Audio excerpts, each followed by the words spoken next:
अस्सलाम वालेकुम बच्चों, आज हम करेंगे demand and changes in demand. Demand का टॉपिक हमारा चल रहा है, ये उसका फोर्थ टॉपिक है changes in demand. Changes in demand जो है वो टू टाइप्स के होते हैं, एक है extension and contraction of demand और सेकंड है rise and fall of demand.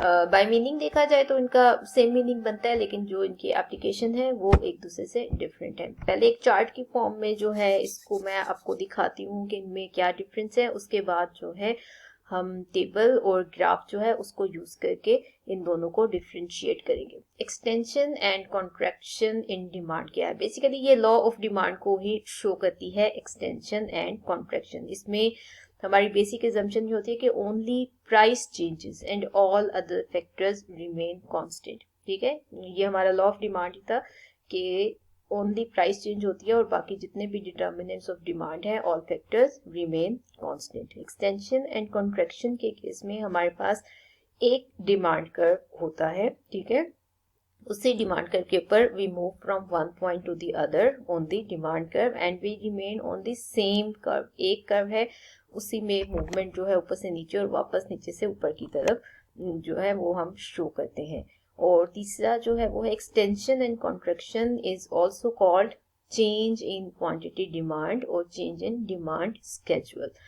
फिर आ जाते हैं rise and fall of demand. Rise and fall जो है that is different from law of demand. उसमें हम कहते हैं कि प्राइस चेंज होती है and all other factors remain constant, जबकि राइज एंड फॉल के केस में क्या होगा, price and all other factors can change. जो ऑल अदर फैक्टर्स हमने वहां कांस्टेंट कंसिडर किए थे उनमें से कोई भी फैक्टर चेंज हो सकता है। यानी उस पर क्या क्या था, income of the consumer, taste, habits, weather, future expectations about prices, ये सब चीजें लॉ ऑफ डिमांड में हम कांस्टेंट कंसिडर करते हैं। लेकिन जब राइज एंड फॉल का केस आता है तो फिर हम वो एजम्पशन अपनी छोड़ देते हैं और इन सब चीजों में से किसी भी चीज के अंदर चेंजेस आ सकते हैं और इनके अंदर चेंज आने की वजह से ही जो है डिमांड के अंदर राइज एंड फॉल आता है। We do not remain on the same curve. अब पहले हमने कहा डिमांड कर्व जो है वो एक ही कर्व है, उसी में ऊपर से नीचे और वापस नीचे से ऊपर की तरफ मूवमेंट होती है। राइज एंड फॉल के केस में सेम कर्व नहीं रहता, बल्कि आपका जो पूरा का पूरा डिमांड कर्व है वो शिफ्ट हो जाता है, या ऊपर की तरफ शिफ्ट होगा या डाउनवर्ड शिफ्ट हो जाएगा। ठीक है, वो किस तरह होगा वो भी हम ग्राफ के अंदर करेंगे। Rise and fall of demand is also called change in demand. ठीक हो गया। एक्सटेंशन एंड कॉन्ट्रैक्शन को क्या कहा था, चेंज इन क्वांटिटी डिमांड, और राइज एंड फॉल को क्या कहा जाता है, चेंज इन डिमांड। ये जो है ये दो मुख्तलिफ चीजें हैं। अब हम इनको जो है देखते हैं through graph. Law of demand को थोड़ा सा याद करें, उसमें दो चीजों को कंसिडर किया था, प्राइस एंड क्वांटिटी डिमांड। ठीक है, कि प्राइस चेंज होती है तो क्वांटिटी डिमांड के अंदर चेंजेस आते हैं and all other factors remain constant. बाकी किसी भी डिटर्मिनेंट ऑफ डिमांड के अंदर चेंज नहीं आएगा क्योंकि वो सब कांस्टेंट है। प्राइस चेंज हो रही है, प्राइस को डिसेंडिंग ऑर्डर में रखा है, डिक्रीज हो रही है, पहले 3 रुपीज है, 2 है, 1 है। प्राइस डिक्रीज हो रही है तो according to law of demand quantity demand को क्या होना चाहिए, इंक्रीज होना चाहिए। तो देखें 5, 10 एंड 15। अब जो है इसको ग्राफ के ऊपर भी देख लें। ग्राफ देखें, वर्टिकल एक्सिस के ऊपर हम लोगों ने कंसिडर किया हुआ है प्राइस को, और जो हॉरिजॉन्टल एक्सिस है एक्स एक्सिस उसके ऊपर लिया हुआ है क्वांटिटी डिमांड। ये जो आपका टेबल है उसके मुताबिक प्राइस 1, 2, 3 है और यहाँ पे जो है 5, 10 और 15 जो है ये क्वांटिटीज है according to the price. When price is 3, quantity demand is 5, तो इन 3 और 5 के पैरेलल एक पॉइंट ले लिया। When price is 2, quantity demand is 10, 10 और इधर से 2 के पैरेलल एक पॉइंट लगाया। और फिर इसी तरह when price is 1 rupee, the quantity demand is 50, ये पॉइंट आ गया। इन तीनों पॉइंट्स को ज्वाइन करके हमने बनाया डिमांड कर्व। अब देखें ये हम कर रहे हैं extension and contraction of demand. इसमें हमने कहा डिमांड कर्व एक ही रहता है, उसी में मूवमेंट जो है ये देखें ऊपर से हम नीचे की तरफ जा रहे हैं। जैसे जैसे प्राइस ये देखें कम हो रही है, 3 से 1 पे आ रही है, वैसे वैसे क्वांटिटी डिमांड क्या हो रही है, ज्यादा हो रही है, एक्सटेंड हो रही है। और अगर हम वापस ऊपर की तरफ चले नीचे से कि प्राइस जो है 1 से इंक्रीज हो रही है, 1 2 3 हो रही है, तो आपकी क्वांटिटी डिमांड जो है वो पीछे की तरफ आ रही है 15 10 एंड 5। और कर्व के ऊपर कैसे आ रही है 15 10 एंड 5। इसी कर्व में हम ऊपर की तरफ वापस जा रहे हैं। ये क्या है, कॉन्ट्रैक्शन ऑफ डिमांड। ठीक है, जब प्राइस कम होगी डिमांड एक्सटेंड होती है, जब प्राइस ज्यादा होती है आहिस्ता आहिस्ता तो डिमांड जो है वो कम होती है, कॉन्ट्रैक्ट होती है। तो ये आपका है extension and contraction of demand. इसमें हम एक ही कर्व के ऊपर जो है मूवमेंट शो कर रहे हैं, ऊपर से वापस नीचे की तरफ आते हैं और नीचे से वापस ऊपर की तरफ इस तरह इसको शो करते हैं। तो ये आपकी है extension and contraction of demand, जिसमें क्या है जस्ट प्राइस चेंज होती है और ऑल अदर फैक्टर्स जो है वो कांस्टेंट रहते हैं। और जो extension and contraction of demand क्या है, वो सिंपली हमें law of demand he show कर रही होती है। अब हम आ जाते हैं जो हमारा सेकंड वाला था, rise and fall of demand. Rise and fall of demand में पहले हम कहते हैं राइज ऑफ डिमांड। दो टेबल्स देखे मैंने बनाए हैं छोटे, प्राइस एंड क्वांटिटी डिमांड है, दूसरे के अंदर भी प्राइस एंड क्वांटिटी डिमांड है। यहाँ पर हमारी राइज एंड फॉल के केस में क्या अजम्पशन थी कि all other factors can change, price भी चेंज हो सकती है, प्राइस के अलावा जो बाकी के फैक्टर हैं वो भी चेंज हो सकते हैं। तो उसकी वजह से फिर किस तरह से उसको एक्सप्लेन करना है, देखें प्राइस पहले वाले टेबल में देखें प्राइस 2 है, प्राइस ऑफ एग जो है 2 पर एग है और क्वांटिटी डिमांड जो है वो 10 है।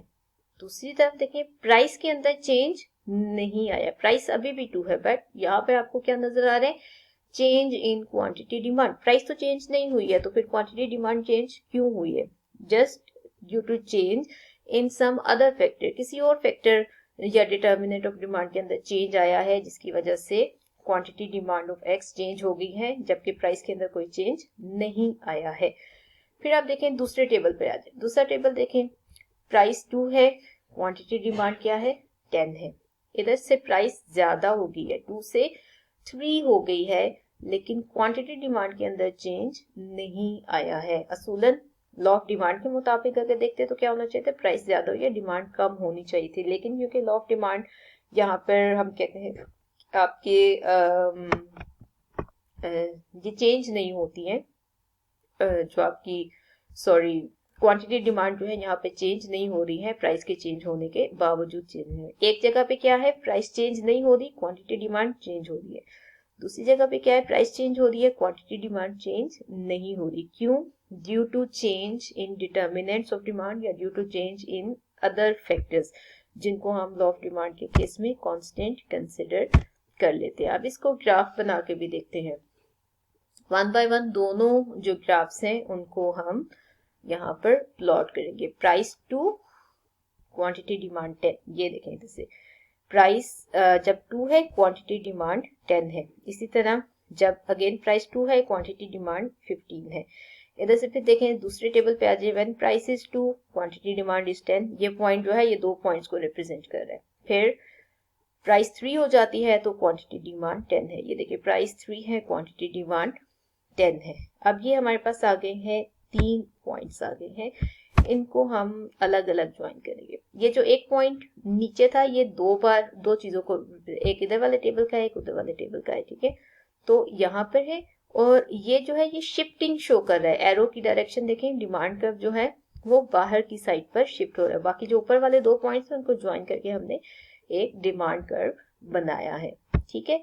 तो ये जो नीचे वाली ग्रीन लाइन है ये पहले वाला डिमांड कर्व था, बाद में जो है डिमांड राइज हो रही है तो डिमांड कर्व शिफ्ट होकर ऊपर जा रहा है, D1 ये जो रेड वाली लाइन है ये इसको शो कर रही है, राइज ऑफ डिमांड को शो कर रही है। इसी तरह जो है अब हम देखेंगे फॉल ऑफ डिमांड को। फॉल ऑफ डिमांड में देखें उसी तरह कर रहे हैं, प्राइस चेंज नहीं हो रही, 2 थी पहले बाद में भी 2 है, क्वांटिटी डिमांड पहले 10 थी कम होके 5 हो गई, जबकि प्राइस के अंदर कोई चेंज नहीं था। दूसरे टेबल में देखें प्राइस 2 है क्वांटिटी डिमांड 10 है, प्राइस कम हुई है 1, लेकिन क्वांटिटी डिमांड चेंज नहीं हुई है। एक में प्राइस चेंज हो रही है क्वांटिटी चेंज नहीं हो रही, दूसरे में क्वांटिटी चेंज हो रही है प्राइस चेंज नहीं हो रही। इसी तरह जैसे हमने राइज ऑफ डिमांड का बनाया था इसको भी ग्राफ के ऊपर जो है दोनों प्लॉट कर लेते हैं टेबल्स को। When price is 2 quantity demand is 10, ठीक है, when price is 2 quantity demand is 5, ये वाला पॉइंट आ गया। फिर दूसरा टेबल 2 एंड 10 वो यही वाला पॉइंट आ जाएगा, price is 1 and quantity demand is 10, इसके बाद ये वाला पॉइंट आ जाएगा। ये इन तीनों पॉइंट से हमने अगेन क्या करना है, दो डिमांड कर्व बनाने हैं। एक पॉइंट है जो ये वाला जो बाय वाला पॉइंट है, ये हमें जो है दो पॉइंट को रिप्रेजेंट करे, ये वाला पहले वाला और इसका पहले वाला, ये हमारे ओरिजिनल डिमांड कर्व के लिए है। और ये दो पॉइंट्स हैं, इनको ज्वाइन करके हम न्यू शिफ्टेड डिमांड कर्व जो है वो बनाते हैं। ये देखें ग्रीन लाइन जो है ये आपको शो कर रही है डिमांड कर्व पहले इतना था, और चेंज इन डिमांड जो है वो हमने शो किया है एरोस की डायरेक्शन के साथ कि डिमांड डाउनवर्ड शिफ्ट हो रही है। अच्छा, अब ये जो rise and fall of demand है, यहाँ पे तो जस्ट हम लोगों ने टेबल बना लिया और उसको एक्सप्रेस कर दिया ग्राफ बनाकर उसके साथ। आगे जितनी बार भी इक्विलिब्रियम वाला टॉपिक है या किसी और जगह पे हम करते हैं तो हम बार बार टेबल नहीं बनाएंगे। हमें खुद से पता है कि डिमांड राइज होती है तो डिमांड कर्व क्या होता है, ऊपर की साइड पे शिफ्ट हो जाता है। ठीक है, पहले वाली डायग्राम में क्या था, डिमांड कर्व ऊपर शिफ्ट हुआ था, और जब डिमांड फॉल होती है तो उसका कर्व किधर जाता है, नीचे की साइड पर शिफ्ट हो जाता है। आप दोनों को एक पिक्चर में देखें, एक्सटेंशन एंड कॉन्ट्रैक्शन जो है वो क्या शो कर रही है, एक ही कर्व के ऊपर मूवमेंट जो है वो शो करती है। ठीक है, दूसरा हमारा जो rise and fall of demand था उसमें क्या है, डिमांड कर्व शिफ्ट हो जाता है, पूरा का पूरा ऊपर शिफ्ट होता है in case of rise of demand, और डिमांड कर्व जो है ये नीचे की तरफ शिफ्ट होता है in case of fall of demand. ये चीज अब आपने याद रखनी है जब हम डिफरेंट केसेस करेंगे, इक्विलिब्रियम में किस तरीके से चेंजेस आते हैं, वहां पर हमारा जो rise and fall of demand वाले ग्राफ्स हैं इनको हम यूज करेंगे।